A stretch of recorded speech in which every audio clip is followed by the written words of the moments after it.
We all remember the first time we saw that naked baby chase $1 on a fishing hook.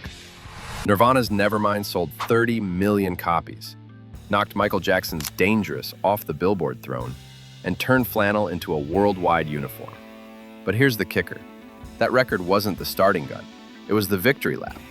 The real race began 5 years earlier, in moldy basements, keg-stained backyards, and a tiny Seattle label called Sub Pop. Today we're rewinding past the stadium lights to meet the 5 bands who actually built grunge, brick by grimy brick, long before Dave Grohl ever hit his first rim shot. Imagine Seattle in 1985. Boeing just handed out pink slips, rent was cheaper than beer, and the sky looked like wet cement. This was a city drenched in gloom, geographically isolated, and still considered a cultural backwater. While Los Angeles was busy hairspraying its spandex and perfecting Sunset Strip glam, kids in Seattle were welding punk's desperation to Black Sabbath's sludge. It wasn't about image, it was about noise. Messy, distorted, cathartic noise that matched the drizzle falling outside the garage doors. Nobody called it grunge yet. The word would show up in Sub Pop catalogs, hyped in phrases like ultra-loose grunge that destroyed the morals of a generation. But in the mid-'80s, there was no manifesto, no big plan. The only mission was simple: play louder than the rain. Out of that damp frustration crawled a handful of bands that treated melody like a busted bottle, sharp, dangerous, and best held with bare hands. And these weren't just garage experiments. These bands were slowly chiseling out the sound that would define a decade. If there's a single petri dish where the DNA of grunge first tangled and mutated, it was Green River. Formed in 1984, they didn't look like revolutionaries, but the sound they produced was unmistakably new. They slammed together the raw, unpolished aggression of punk rock with the dragging, lead-heavy weight of 1970s hard rock. It wasn't clean. It wasn't pretty. It was messy, jagged, and loud. Exactly what the damp and restless energy of Seattle demanded. Jeff Amen's bass lines clanked and rattled like loose pipes in a basement. Stone Gossard's guitar riffs didn't sprint forward. They leaned back with a lazy groove, swinging like a pendulum that could crush you if you weren't careful. And then there was Mark Arm, whose vocals didn't so much sing as howl. He sounded like a man who had just slammed his fingers in a car door, equal parts pain, fury, and reckless abandon. Their 1985 EP, Come On Down, is often called the first grunge artifact, the moment you can point to and say, this is it. Forget MTV polish or major label gloss. This record sounded like it was born in a damp garage with amps duct taped together and microphones dangling from the rafters. The mix was swampy, thick with distortion, and the tempo dragged like a dying lawnmower that refused to stop sputtering. The lyrics spilled out like crime scene confessionals, ugly and honest, and that ugliness was its beauty. But Green River was short-lived. By 1987, egos and creative clashes pulled them apart. Yet their breakup planted seeds that grew into giants. Jeff Ament and Stone Gossard moved on to Mother Love Bone and eventually Pearl Jam.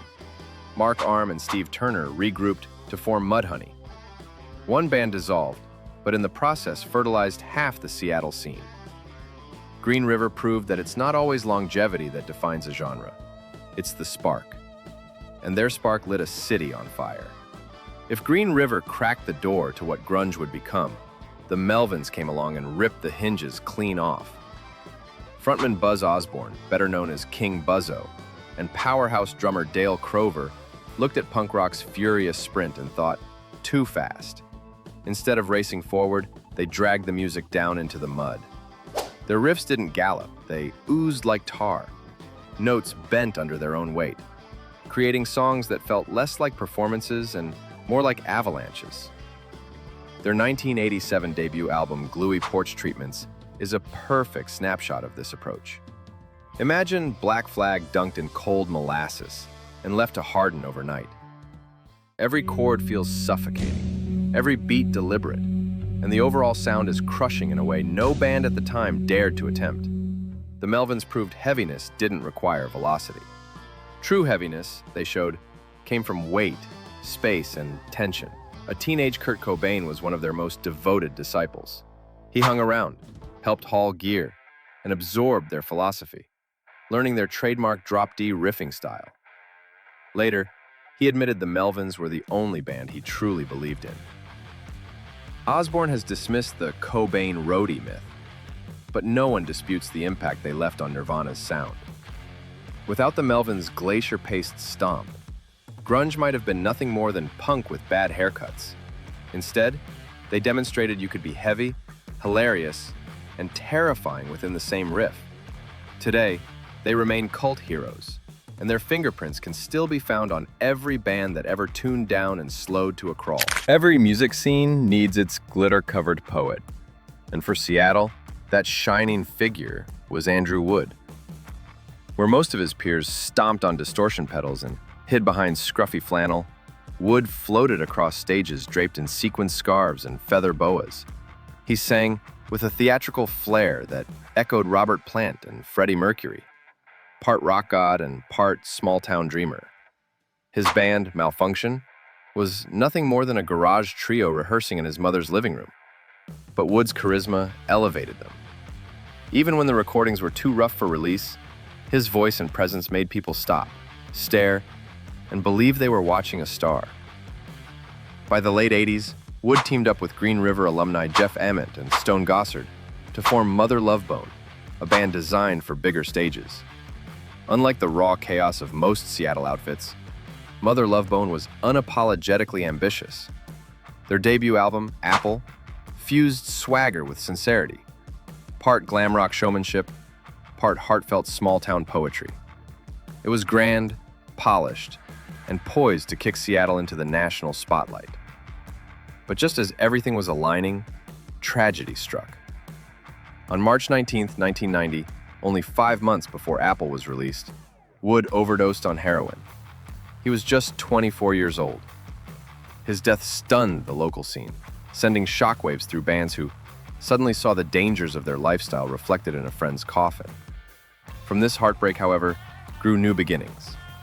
Gossard and Ament channeled their grief into forming Pearl Jam, while Chris Cornell organized Temple of the Dog, a one-off tribute whose songs like Hunger Strike and Say Hello to Heaven became the emotional foundation of the grunge explosion.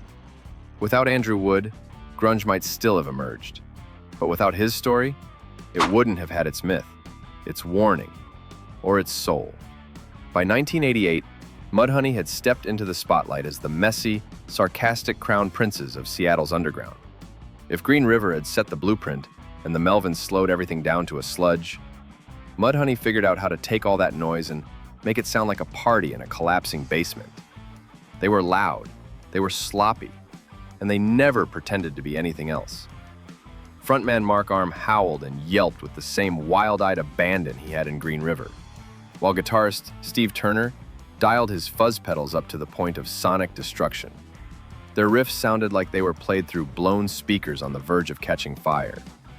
Drummer Dan Peters and bassist Matt Lukin, fresh from the Melvins, kept the whole mess lurching forward like a drunk stumbling down a flight of stairs. Their debut single, Touch Me, I'm Sick, released on Sub Pop in 1988, was 2.5 minutes of pure filth, both musically and lyrically. It wasn't designed for radio.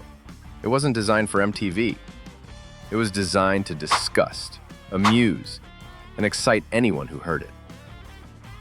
The Superfuzz Big Muff EP followed later that year, its title a cheeky nod to their favorite fuzz pedal, and it spread across college radio and European indie circles like a virus. Suddenly, Seattle wasn't just a rainy afterthought on the map. It was exporting its chaos overseas. What made Mudhoney so crucial wasn't chart success. They never chased it. Instead, they embodied the grunge ethos. They played every show like it was a sweaty basement gig, no matter how big the stage became. They didn't water down their sound for arenas or adapt for MTV. They proved that grunge wasn't just a style, it was an attitude. Without Mudhoney, Seattle's noise might never have left the garage. If Mudhoney were the garage jokers of grunge, Soundgarden were its heavy metal mystics. Formed in 1984 by guitarist Kim Thayil, drummer Matt Cameron, and the stunningly gifted vocalist Chris Cornell. Soundgarden took the DNA of Sabbath and Zeppelin and twisted it into something stranger, darker, and uniquely their own. Cornell's four-octave voice was a weapon, part banshee wail, part soulful croon, and it made every song sound like it was coming down from the heavens or erupting from hell. Thayle's riffs didn't follow the straight lines of traditional rock. They spiraled, bent, and slid into odd tunings that forced listeners into unfamiliar terrain. Add Cameron's precise yet thunderous drumming, and you had a band that could make chaos sound meticulous.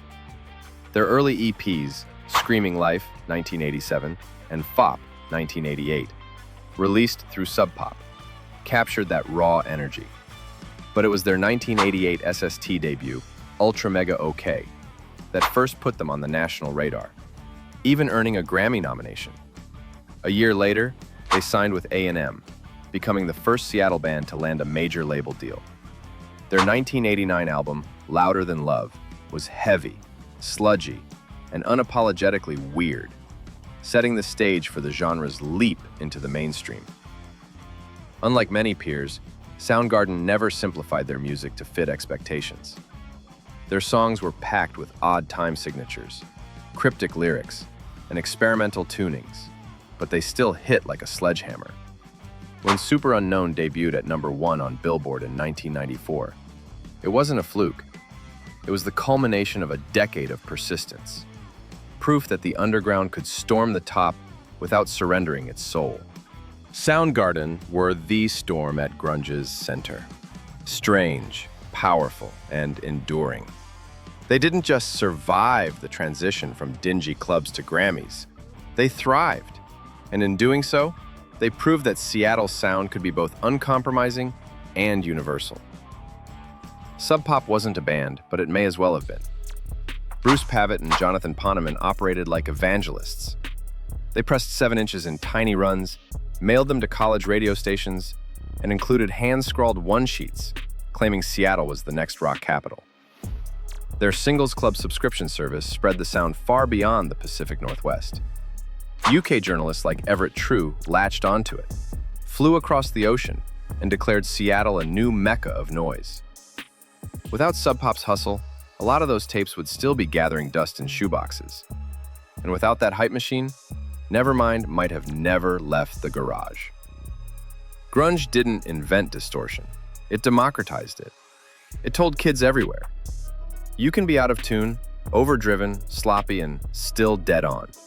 You don't need Los Angeles money or New York connections. You need a cheap guitar, a crappy amp, and something worth screaming about. These bands turned isolation into invitation. Come as you are. Bring your worst gear. Write the riff that sums up your garbage week. Play it loud enough, and maybe the world sings it back. Nirvana mailed the letter to every mall in America. But the envelope? That was licked by Green River, stamped by the Melvins, addressed in Andrew Wood's handwriting, sealed by Mudhoney, and delivered by Soundgarden. So next time you spot that swimming baby, remember, he's chasing a dollar that was already floating in Seattle's puddles, long before he cannonballed in. Spin Deep Six, crank Dry as a Bone, blast Superfuzz Big Muff until the neighbors bang on the walls. You'll hear the scaffolding under the spectacle. Textbooks love a tidy climax, but music lives in the messy prologue. Smash like if you love the messy parts. Share this with the friend who still swears grunge began in '91, and subscribe for more back alley archaeology. Because the best stories don't descend from stadium lights. They leak out of cracked practice space walls, one distorted chord at a time.